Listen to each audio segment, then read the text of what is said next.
Hello అండి, welcome to Priya రుచులండి. నేను మీ ప్రియాని. ఈరోజు మీకోసం గుమగుమలాడే గుత్తి వంకాయ కూరని ప్రిపేర్ చేసి చూపించబోతున్నానండి.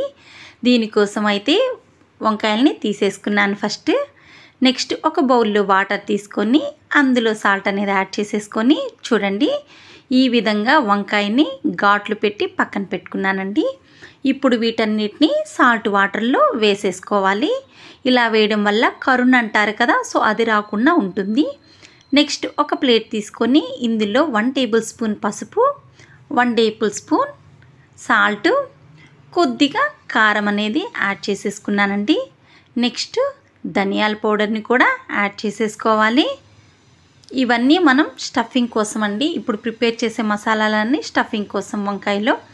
నెక్స్ట్ ధనియాల పౌడర్ తర్వాత గరం మసాలా కూడా యాడ్ చేసేసుకుందాము.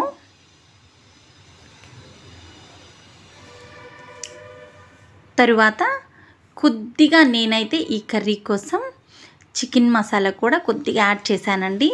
నెక్స్ట్ ఫ్రెష్గా రుబ్బి పక్కన పెట్టుకున్నటువంటి అల్లం వెల్లుల్లి పేస్ట్ 1 టేబుల్ స్పూను. ఇప్పుడు కొద్దిగా వాటర్ యాడ్ చేసి ఈ కన్సిస్టెన్సీ వచ్చేంత వరకు మనం చక్కగా కలిపి పక్కన పెట్టేసేసుకుందామండి.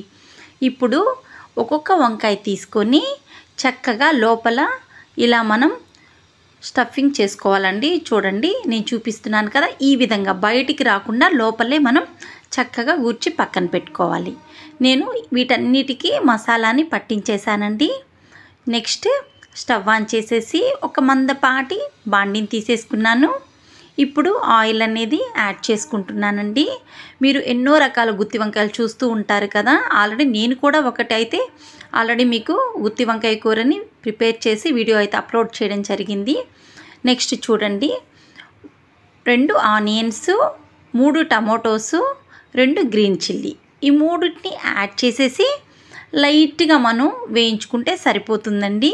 ఎక్కువైతే వేగాల్సిన అవసరం అయితే ఉండదండి ఈ కర్రీ కోసం. చూడండి ఈ విధంగా మనకు వేగితే సరిపోతుంది. ఇప్పుడు ఈ మూడింటిని మనం ఒక ప్లేట్లో తీసుకొని నెక్స్ట్ వెల్లుల్లి రెమ్మలు ఒక 4 తీసుకున్నానండి. ఇవన్నీ ఈ వేడిగా ఉన్నది చల్లారిపోయిన తర్వాత మిక్సీ పట్టి ఆ పేస్ట్ని పక్కన పెట్టుకున్నాను.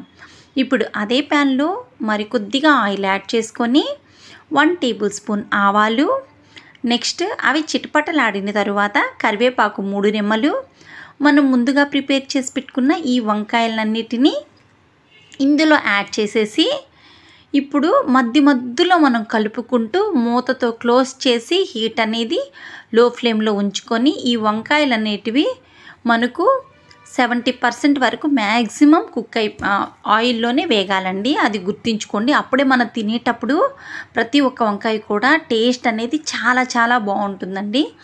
సో చూడండి నేను మధ్యలో కలుపుతూ చక్కగా వేయించేసుకున్నాను. ఇవి ఆయిల్లోనే వేయించాలండి. ఈ విధంగా వేగిన తరువాత ముందుగా మనం ప్రిపేర్ చేసి పెట్టుకున్నాం కదా ఇందాక పేస్ట్, సో దాన్ని కూడా ఇందులో యాడ్ చేసేసానండి. ఇప్పుడు కొద్దిగా వాటర్ కూడా యాడ్ చేస్తున్నాను ఆ పేస్ట్తో పాటు, ఎందుకంటే మనకు గ్రేవీ కావాలి కదండి. సో అందుకోసంగా ఇప్పుడు ఎలా పడితే అలా అయితే గరిటె పెట్టి కదపద్దండి. ఆల్రెడీ మనకు వంకాయలు అనేవి వేగిపోయి ఉన్నాయి కదా ఆయిల్లోనే.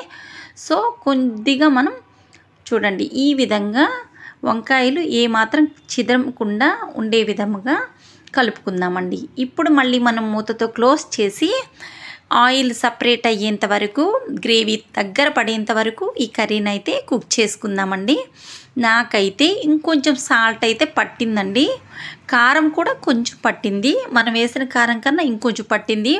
ఆల్రెడీ నేను గ్రీన్ చిల్లీ కూడా వేశాను కదా, సో నాకు కారం సాల్ట్ అన్ని పర్ఫెక్ట్గా చూసుకున్న తర్వాతే మూతతో క్లోజ్ చేశాను. ఫైనల్గా మూత ఓపెన్ చేసి చూపిస్తున్నాను, చూసేయండి.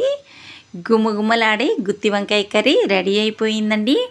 మీకు ఈ కర్రీ నచ్చినట్లయితే ప్లీజ్ లైక్ చేయండి, షేర్ చేయండి, సబ్స్క్రైబ్ చేసుకోవడం అయితే మర్చిపోవద్దండి. పక్కనే ఉన్న బెల్ సింబల్ క్లిక్ చేస్తే నోటిఫికేషన్స్ అనేటివి మీకు ముందుగా వచ్చేస్తాయి. చూడండి గ్రేవీ దగ్గరకు వచ్చేంత వరకు అయితే కుక్ చేసుకోండి. మరోసారి